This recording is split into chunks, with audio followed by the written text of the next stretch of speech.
Hello and welcome to the ninth episode of HSV International, the English-speaking HSV fan podcast. Here today with me is Lennart. Hello, Lennart. Hi, Philip. How are you? How was your international break? Well, pretty quiet, I would say. I'm fine, good rested, and looking forward to the next week. How about Nice. you? Me too. My weekend was also pretty relaxing. Spent it in Amsterdam in the Netherlands. It's not too far away from our places. Had a pretty good weekend. Nevertheless, I still miss the football, of course, and look forward to next week too.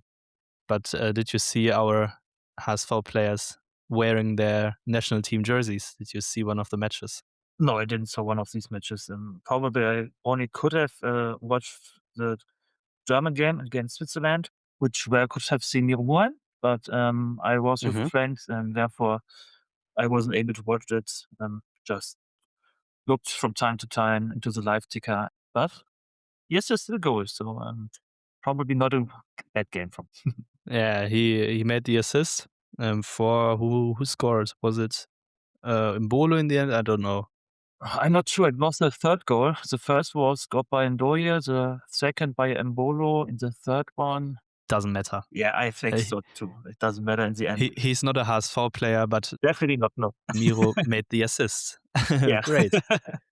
What about the other players who was also involved in the international break? Our best player, maybe, Leonard? What happened at the Croatia game? Yeah, Luka Vuskovic scored his first goal for the Croatia A national team, at least. I'm pretty sure he scored for the youth team already. But yeah, he scored, I believe it was the 1-1. At least the first goal from Croatia. And in the end, they've won 2-1 against Colombia. So, I mean, it was a friendly game, so maybe not so important, but at least a goal which made a difference between win or lose. And I saw an interesting image on social media last week mentioning the possible future of Croatia's defense. If they were playing a three defenders line in the back, they could play with Stanisic, Vuskovic, and Guardiol. That's That's amazing. insane, isn't it? Yeah, absolutely.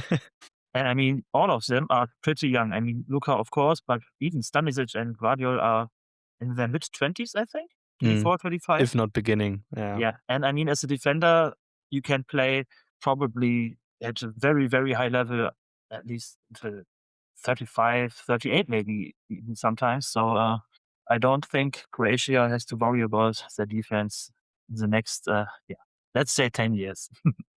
I think so too. But as we are speaking, Leonard, I recognize that we instantly jumped into the episode. Maybe let's clarify a few things before.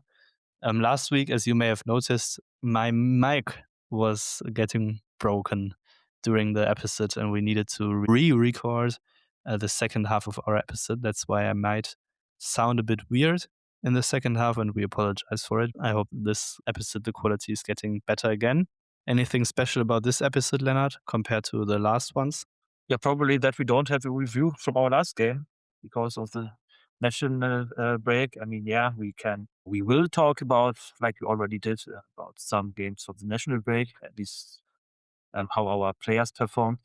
But yeah, we don't have the opportunity to analyze HSV game. So this is not here today.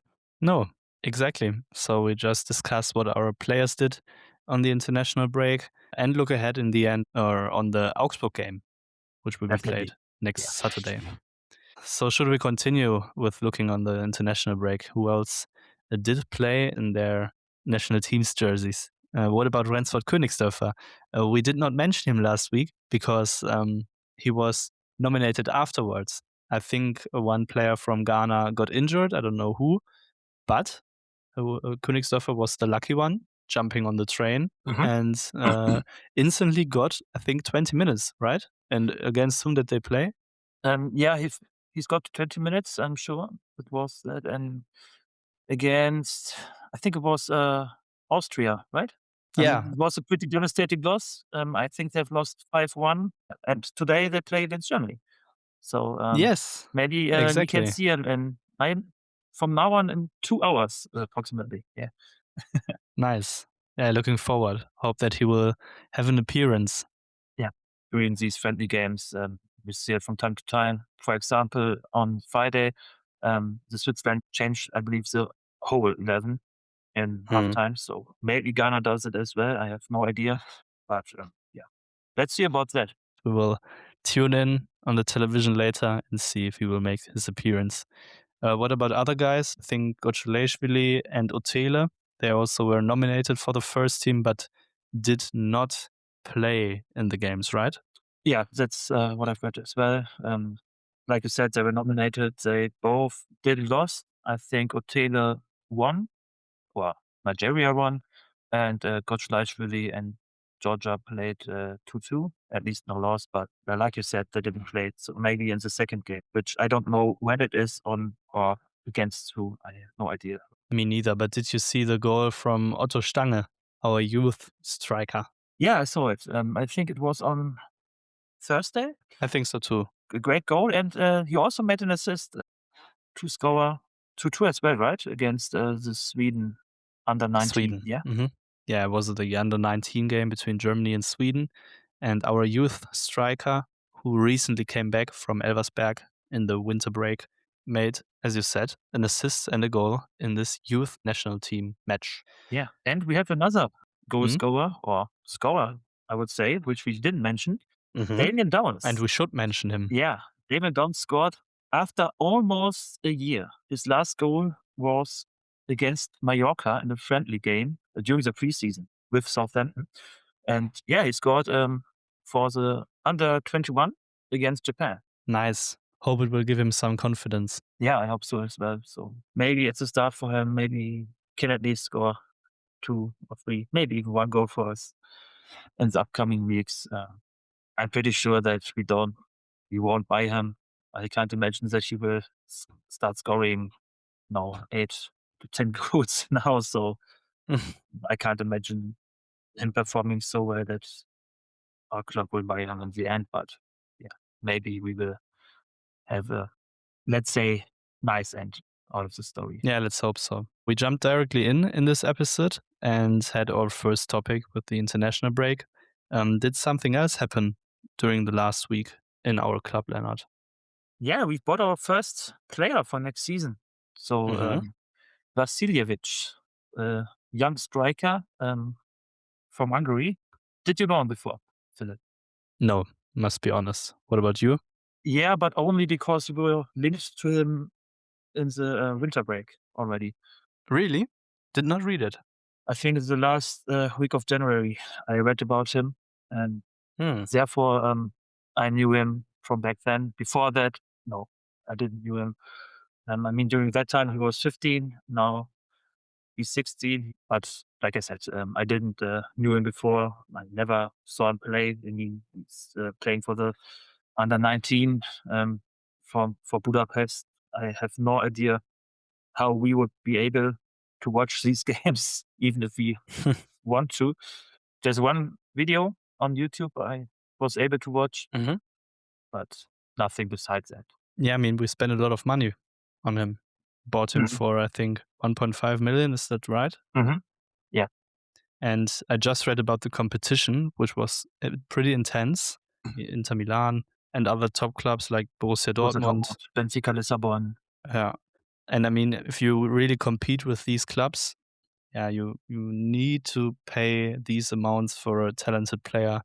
Meanwhile, in this age in which we are currently, but however, 1.5 million, do you think it's worth it in the end? I mean, it's a huge bet, isn't it? Yeah, it's definitely a huge bet. But if you, I mean, he's said to be an amazing talent, and if you want to buy these players, you have to pay it in the end, like you said. So we don't know how much money we have to spend during the summer. So yeah, of course, it's a huge bet, especially if you consider that a player which is now the center part of our squad, like Ram Omari, Mm, costs, I think, 3 million. And now mm. half of this amount goes to a player which is said to be planned just for the under 19 during the next year. So, Yeah.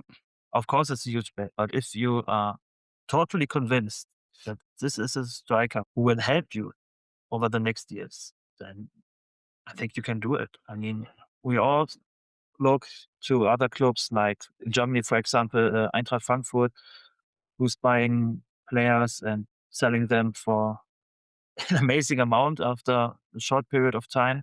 And most of these transfers at the beginning were also bets. So Mm, of course. We will see. I mean, the last time we spent so much money for a youth player, I think that was with Racing Lilleseed maybe and Sumahoro, but even before that, I think Xavier Amici. How young um, was he when he joined us? Was he 17 or was he already 18? I believe he was 18, but I'm not 18. 100% sure.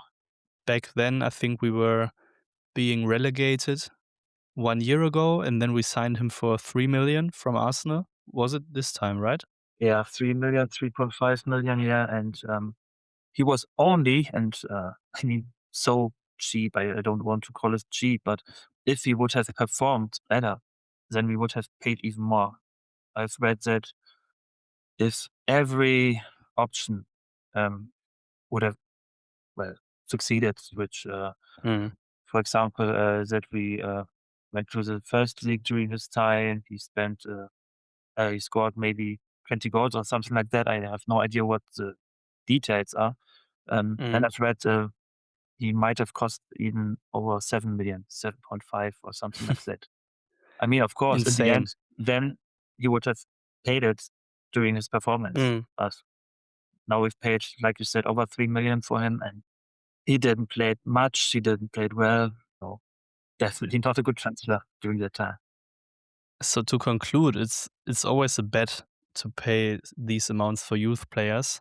But if you, like you said, want to generate these profits, like Eintracht Frankfurt or other clubs such as Borussia Dortmund or numerous other clubs from abroad, then you need to place these bets very early on. And meanwhile, in this age, also buying players at the age of 16. So let's see, let's hope for the best. And I'm very curious about seeing him play for us in the future.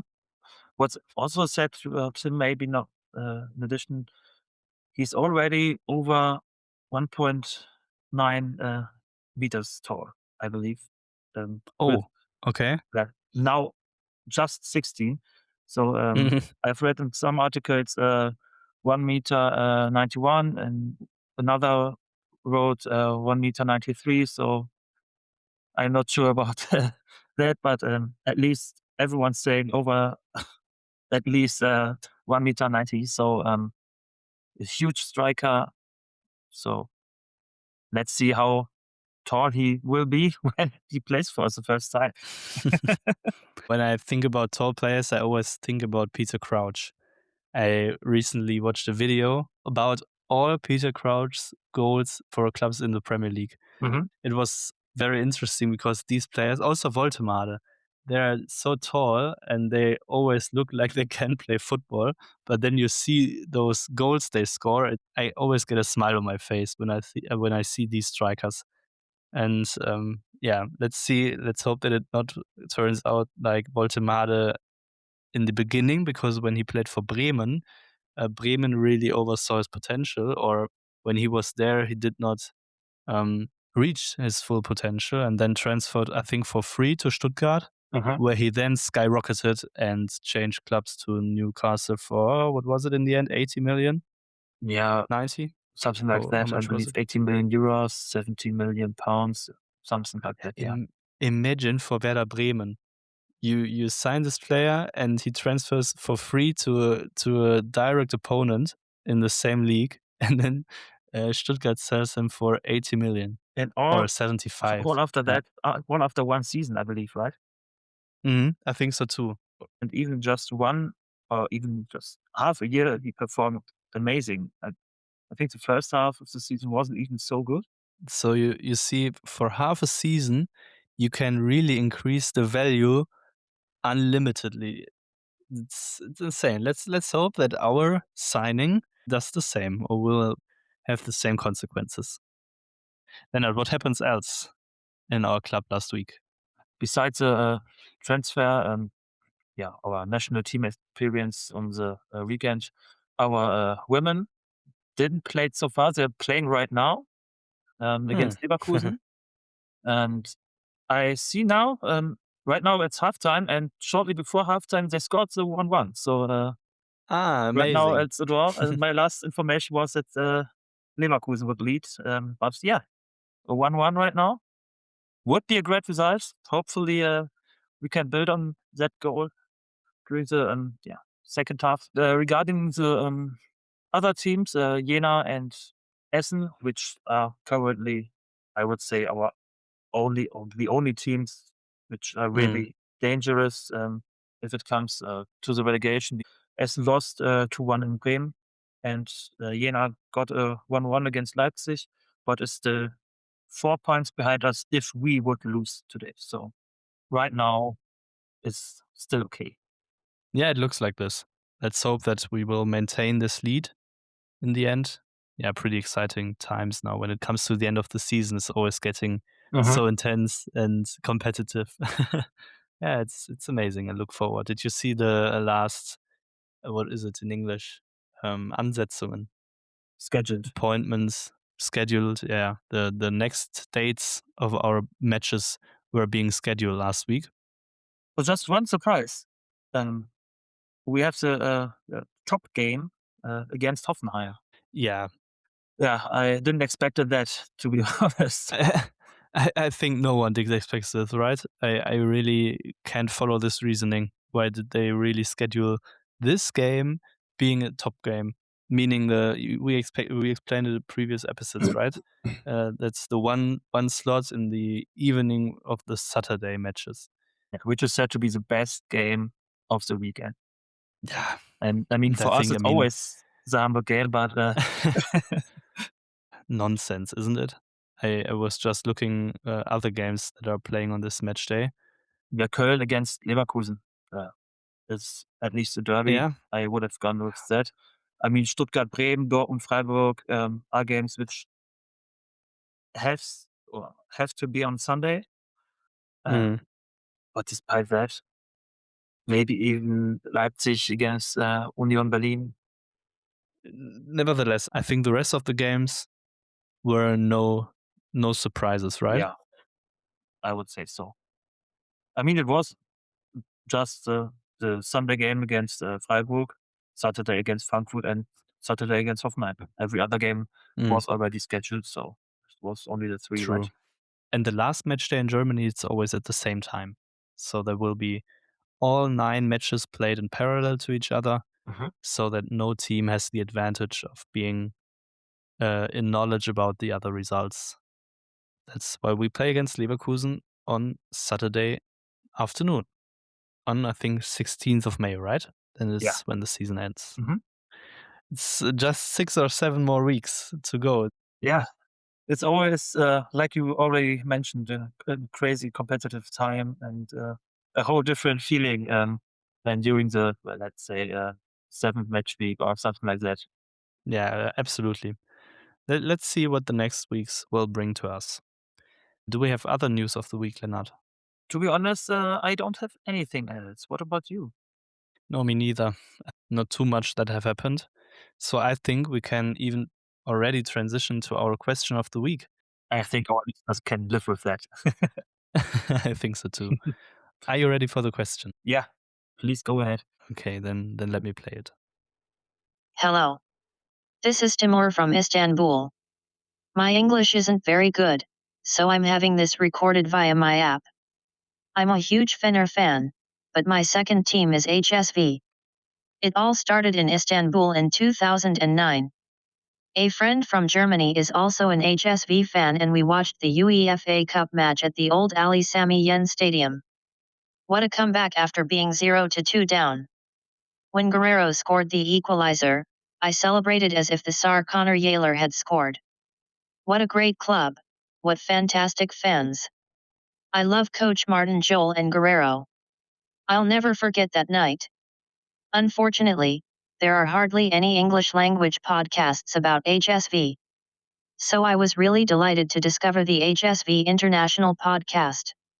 Following an accident at work, I'm currently having trouble with my hearing, so I read along with the podcast on Spotify and have it translated for me. In the last episode, you talked about sporting director Zabas Sankir in an interview with Hobek Klatzer.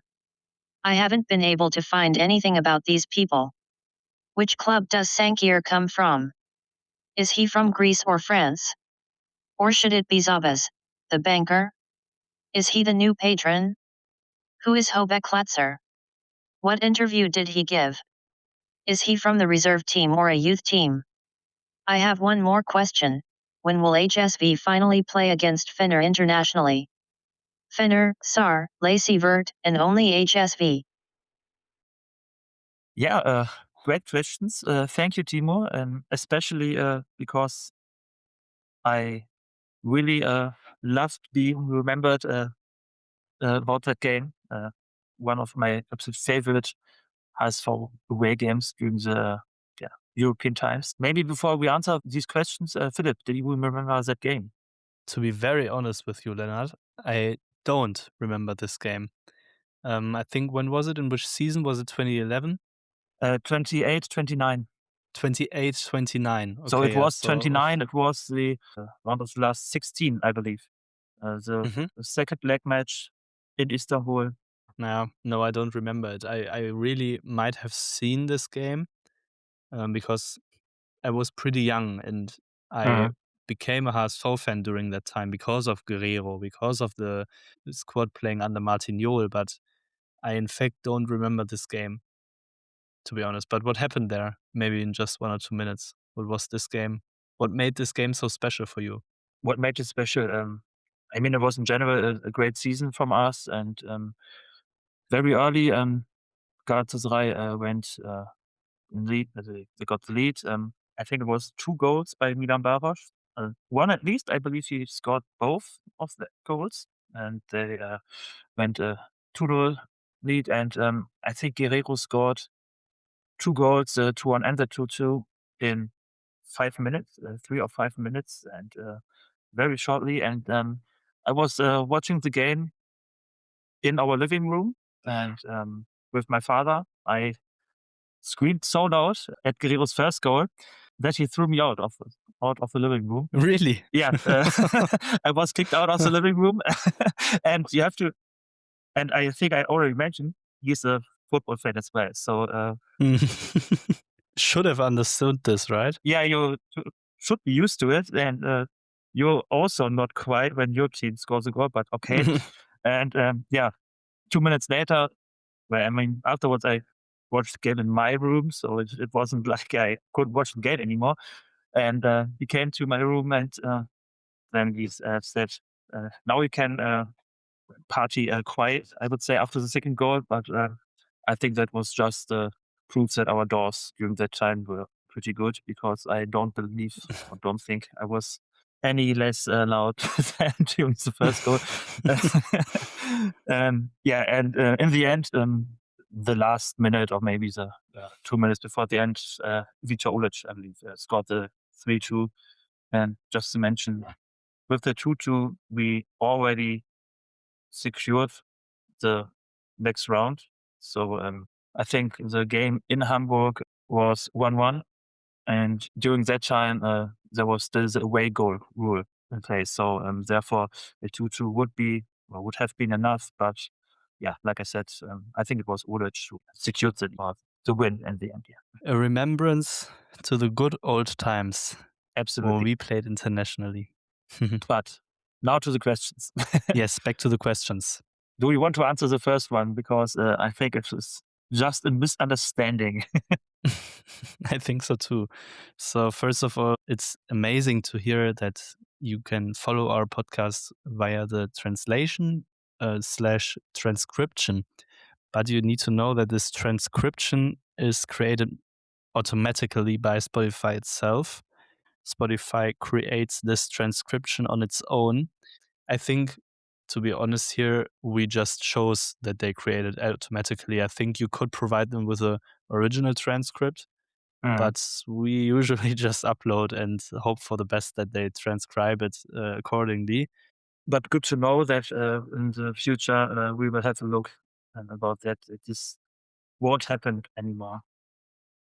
Yes, we will give our best, especially now that we know that there are listeners really following the podcast with these transcriptions. So, Timo, thank you a lot for mentioning it. And yeah, we will pay attention and improve there. And now, Lennart, second question. Do you have a stake on this question?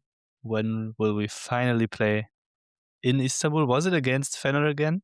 Was it the question? When we will play internationally again, or when will we play against Fenerbahce The again? question was when we play against Fenerbahce. So Mm. it's not only about our performance or our ability to play international again. We also have to, look what is Fenerbahce doing, and then we also have to play against them. So a lot of variables regarding the question, but let's make a guess. Yeah, that's the best we can do here. What do you think? I'm being optimistic and say 2030. 2030. But the question was that we have to play Finna. So True. Yeah, you're right. You're right. therefore, That's a good twist here. maybe we play European football in 2 years, but not playing Finna. So therefore, I say 2030 group stage Europa League against Fenerbahce Istanbul. So if we still continue this podcast, and I'm pretty sure we will, in 4 years, then we need to look back on this episode. What about your guess? I would say we will play internationally in 2 years, meaning the season 28-29 we will play internationally again. And let's hope for the best. It's really a dream for me to see HSV internationally. To not make the same guess like you do, I think this season 28-29 we will instantly have the luck to play in Istanbul and to be first-hand witnesses of the great atmosphere in the stadium. Do you know the videos of the stadium speaker in Istanbul? Of the stadium speaker? Probably not. No. Yeah. I mean, I saw many videos from out the stadium, but I don't think I can remember the stadium speaker in general. It's amazing to see. He has his own Instagram account, and he always publishes videos of him announcing the starting 11 or the goal scorers in Istanbul at Fenerbahce. And it's an amazing atmosphere. They are going crazy. Like, I mean, it's a completely different level than we do it here in Germany. It's absolutely amazing, and I really want to see it by myself. Okay, I hope that answers Timo's questions. And I would say we can directly now go to the Augsburg game. What do you say? I think so too. Will be a home game, and what will await us there? Yeah, I believe, again, the amazing atmosphere, like every home game. Full stadium against a club which is 1 point ahead of us, and probably if one of those teams will win, I believe they are almost through in the relegation battle. Yeah. I'm looking forward. Maybe one thing which can make us hope. I think the last 4 games or the last 5 games were won by the home team. So maybe this time as well. So let's hope for the best.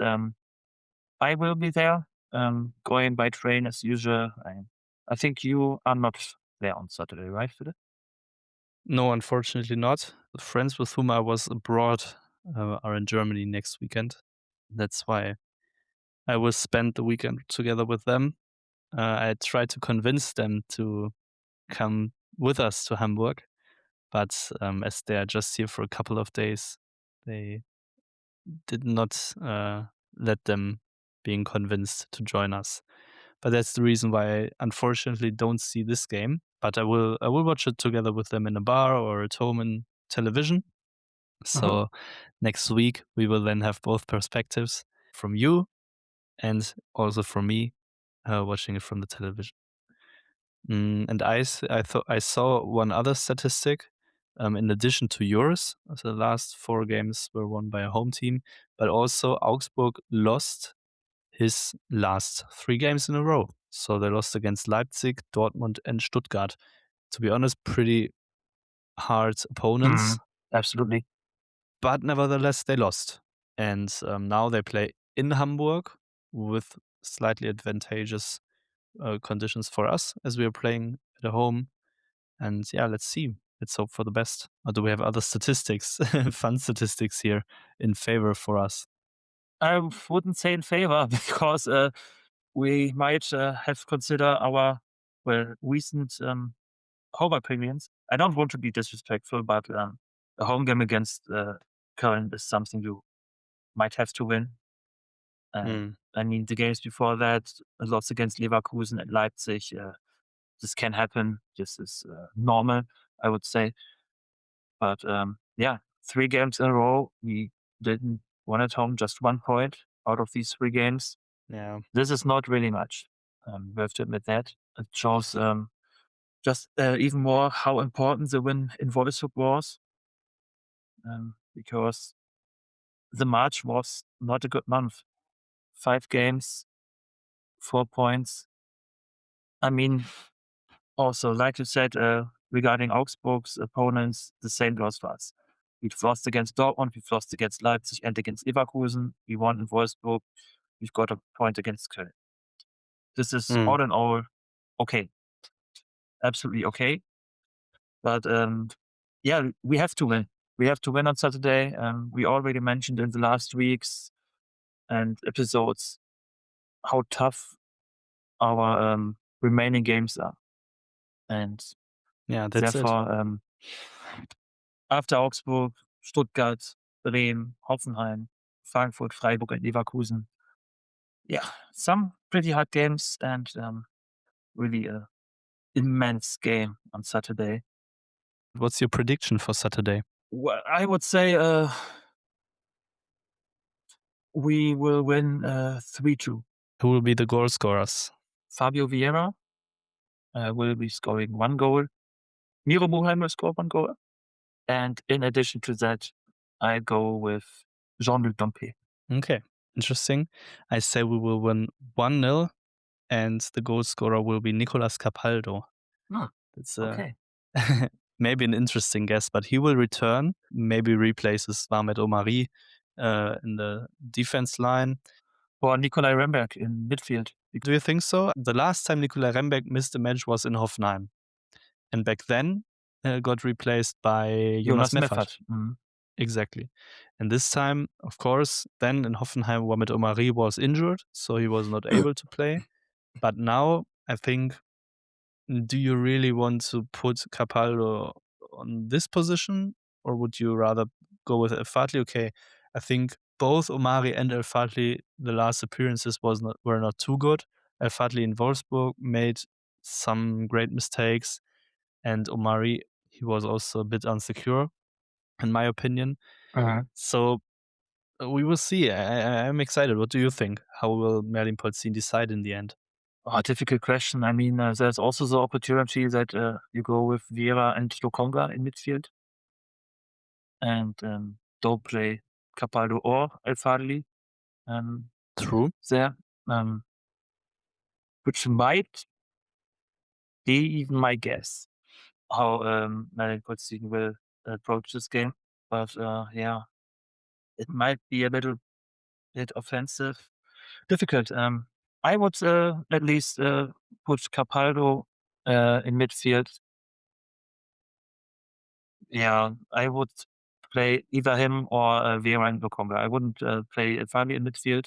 But of course, if you play El Fadli and Capaldo, you can switch during the attacks. I mean, we all know how often Capaldo is running up to the front when he plays the back three. So just like Vuskovic is doing as well, Torunariga also, and then player from the midfield falls back to secure the line. So it's not a static game. So therefore, let's see about that. We have a lot of options, and I think therefore it's okay that Rembeck is missing this game. I mean, we all were pretty sure that he would miss 1 game. So Yes. or now 2 games. But yeah, now it's Augsburg game. at least it's not about derby. I think he's very happy about that as well. I think so too. And as you said, we have a lot of options. Let's hope that Melin Polzin will decide for the best option. And I think, Lennart, with that being said, we can conclude our episode. Yeah, maybe not, because we've got one additional question right now. Really? Yeah. And maybe we can, play this as well. And hopefully we can answer that as well. But I think we have time for one last question before we end our episode. What do you say, Philip? Of course. Of So, course. Go then- ahead. Hello, Carsten here from the Lower Rhine. In my opinion, Borussia Mönchengladbach is the best football team in Germany, but I enjoy listening to your podcast. By the way, Gladbach should have won both games against Hamburg. Don't you agree? Anyway, here's a topic for everyone, the national team. Unlike at HSV, Gladbach players have always played a major role in title wins. Metzer, Heinkes, Bonhoff, Matthäus, Wimmer, Stihike, Kramer, Kleff at the 2017 Confederations Cup. Stindl was captain. Here are my questions. There are 2 Hamburg players who have become world champions. What are their names and in which World Cup did they take part? There are 2 further players who might have become world champions in 2014 had they not been injured.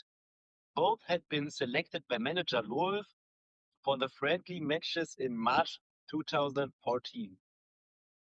Who were these players? If you can't answer the questions, I would be delighted if you did what they do on the show, Who Wants to Be a Millionaire, and use a telephone joker. Do you know anyone who could answer questions about the national team? Green, black, white, greetings from the Lower Rhine. Wow. Thank you, Carsten, for these questions. Amazing questions. Maybe just the very first one.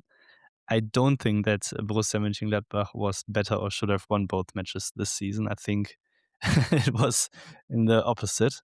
But what do you think, Lennart? Absolutely not. I mean, you can argue about the first game. You can argue about that.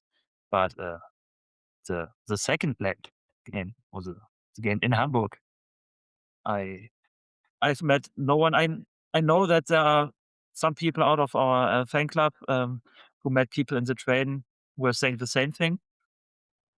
But to be honest, I didn't met one. My brother is a Gladbach supporter, my father as well, like I said, and we talked about the match, and he also said it was very lucky, and that they got a draw.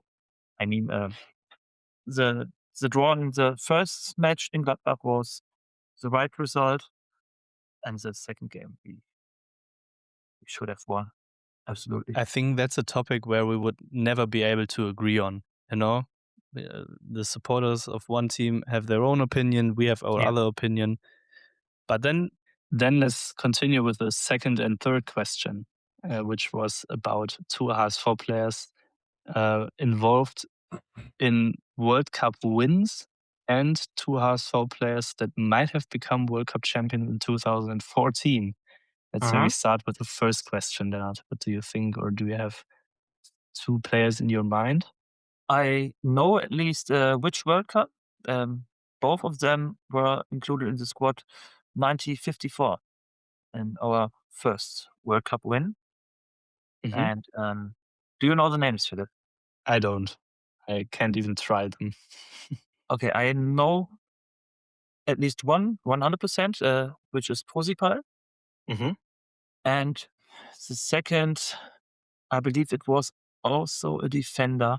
No, I could make a guess, but yeah, let's head to the second question. And then I have a person in mind who will know that 100%. 100%. I have in my mind it was 2014 German national team, and I have Marcel Janssen and René Adler in my mind, because both of them had were very, very unlucky with injuries. But was it also Marcel Janssen during this period of time in 2014? What do you think? I'm very sure that Lasogga is one player during that time. We had a huge problem in Germany with strikers. Lasogga had a very, very good season for us. True. Was a shooting star, a young German striker. And I'm almost 100% sure that Lasogga was one of these players. And also, I'm sure that Adler wasn't, because he had a very, very bad season. And he was replaced during that season by Jaroslav Drobny. So I can't imagine that he would have be called up to the national team. Like I said, Lasogga and Posipal are my answers. I'm very, very sure for these questions. The second player, and also the 1954 World Cup. These 3 points, I'm very sure. But Leonard, let's try calling our friend Marcus. Absolutely. We both know which one we have to call. Yeah. Yes. Would you call him? I try reach him now. Yeah, give it a try. Let's hope for the best that he has time for us. Leonard. Hello, Marcus. We are here live on HSV International, and we've got a question for you. Do we have time for us? Okay, in English, yes. That would be great.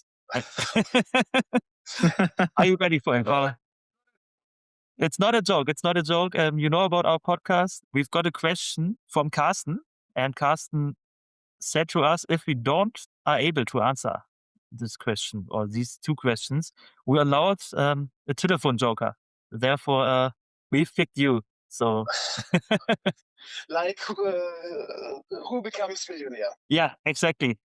Yeah. Okay, I understand. Perfect. 30 seconds. 30 seconds as well. Yeah, it's about sports. It's about the German national team. Okay. They can also only provide half of the answer. Philip sadly can't provide anything to that. And so the first question was 2 HSV players won the World Cup for Germany. When and who? Okay, that's easy. Jupp Posipal and Fritz Laban, 1954. Perfect. Thank you very much. Fritz Laban was the one I was missing. I knew Posipal and I knew the tournament, but I was missing the last player. Fritz Laban is called the forgotten World Cup champion of the HSV because he played in the first 3 games and then he was injured and they forgot him. Yeah. But he's the second World Cup champion of the HSV. Then I'm the perfect example because also I forgot him. So I'm the perfect example for your statement right now. What about the second question, Leonard? Okay, the second question was, Carsten said there could have been 2 HSV players also won the World Cup in 2014. And they were only missing I think he said, friendly games in March, and because of injuries. I'm pretty sure one of those players were Pierre-Michel Lasogga. Philip said maybe Janssen and Adler. But do you know which players were injured during that time and missed these games? That's correct. Marcel Janssen and Pierre-Michel Lasogga. Okay, so half. Philip. Perfect. Yeah, Lasogga was injured before the friendly game in March, and Janssen was later injured in April or so, and then most players must stay at home during that glorious World Cup. Okay, thank you very much, Marcus, for your help on these questions. Okay. And I hope you will enjoy our podcast episode when it comes out official tomorrow. Now you have already listened to a part of it and provided a part of our episode. Meaningful contribution. No problem. And now I will watch the friendly game against Ghana. Yeah, and against our player, Ransford Königsdörfer. I wish you a nice evening, Marcus. Thank you for your help. And we see each other on Saturday in Hamburg. Ciao. Ciao, bye. Ciao. Amazing, Leonard. What a great telephone joker. Absolutely. If you want to ask a question about history and football, best football history, then there's no better person than Marcus, especially when it comes to Hamburg or the German national team. I can't think of any any expert better than him. Absolutely. A very special ending to our episode, I think so too. which both of us didn't expect it when we started it today. No, never. But it was interesting, fun story. And what have happened during this podcast again is a technical issue from my side, as again my microphone broke down. I'm very sorry. You may already have heard it. I need to fix it somehow. We hope that it all went smooth in the end. We will hear that in a couple of minutes when we stop the recording. And we together hear us again next week when we will watch back on the Augsburg game and preview the game against Stuttgart. Or is there Yeah. anything else to mention, Lennart? What do you think? Well, maybe only that we might have a guest next week. It's still not 100% sure, I think, but